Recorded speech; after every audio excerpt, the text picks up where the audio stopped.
Ποιος ήταν ο Καρλ Μπλοχ? Ο Καρλ Μπλοχ γεννιέται στην Κοπενχάγη το 1834. Είναι το τρίτο από τα 10 παιδιά μιας ευκατάστατης και καλλιεργημένης οικογένειας.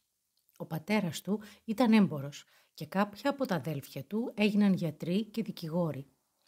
Η οικογένειά του τον παροτρύνει να σπουδάσει ναυπηγός για να ακολουθήσει ένα επάγγελμα που θα του προσέφερε οικονομική ασφάλεια και κοινωνική αποδοχή. Παρόλο που ξεκινά να σπουδάζει ναυπηγός, σύντομα συνειδητοποιεί ότι δεν μπορεί να αγνοήσει το πηγαίο πάθος του για τη ζωγραφική και την τέχνη.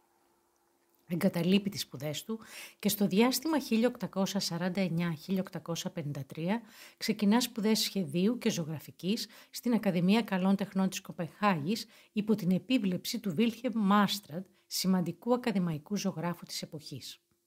Τα πρώτα του έργα είναι ηθογραφικά, με θέματα από την καθημερινή ζωή των χωρικών και των φτωχότερων κοινωνικά στρωμάτων και με αυτά τα έργα αναδεικνύεται σε περιζήτητο προσωπογράφο.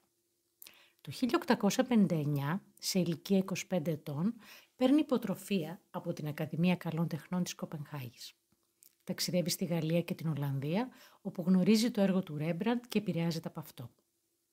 Στη συνέχεια εγκαθίσταται στη Ρώμη για περίπου 6 χρόνια, όπου επηρεάζεται από τα ελληνορωμαϊκά ιδεώδη, την υψηλή τέχνη της αναγέννησης και του μπαρόκ.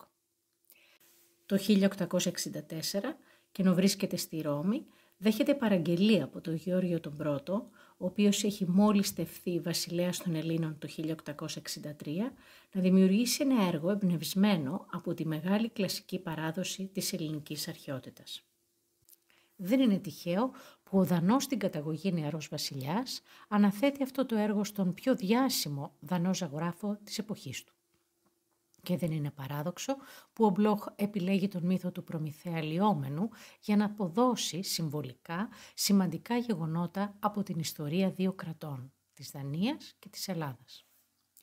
Πριν αποσταλεί στην Ελλάδα, ο πίνακας εκτίθεται για πρώτη φορά το 1865 στην Ακαδημία Καλών Τεχνών της Κοπενχάγης και βρίσκει τεράστια απήχηση.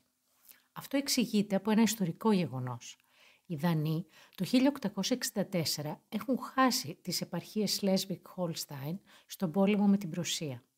Αναγνωρίζουν στον αετό το έμβλημα της Προυσίας και ερμηνεύουν τον σκοτωμένο αετό στον πίνακα ως σύμβολο του οράματός τους να νικήσουν τους Πρώσους και να ανακτήσουν τα χαμένα εδάφη τους. Η απήχηση του πίνακα στο κοινό της Δανίας έχει ως αποτέλεσμα την επαγγελματική αναγνώριση του Μπλοχ. Ο ζωγράφος γίνεται μέλος της Ακαδημίας και ο Γιάκοπ Χρίστιαν Γιάκοψεν, ιδρυτής της ηθοποιίας Κάλσμπεργκ, του αναθέτει να ζωγραφίσει 23 πίνακες από τη ζωή του Χριστού για το βασιλικό παρεκκλήσι του κάστρου Φρέντεριξμποργκ στη Δανία. Αυτό το έργο, που ολοκληρώνεται 14 χρόνια αργότερα, το 1879, είναι το πιο διάσημο έργο του. Συγκινεί με τον συνδυασμό της αληθοφάνειας και του συναισθήματος της θρησκευτικής ευλάβειας και τον καθιερώνει ως έναν από τους κορυφαίους ζωγράφους της εποχής του στη θρησκευτική τέχνη. Βραβεία και διακρίσεις επιβεβαιώνουν την απήχηση του έργου του.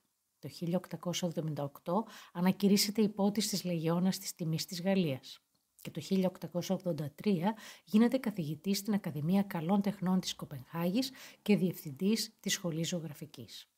Ωστόσο, σε ηλικία 51 ετών, το 1885, διαγιγνώσκεται με καρκίνο και το 1886 τον καταβάλει ο πρόωρος θάνατος της γυναίκας του, με την οποία είχαν αποκτήσει 8 παιδιά. 4 χρόνια αργότερα, το 1890, ο Μπλοχ πεθαίνει από καρκίνο σε ηλικία 56 ετών.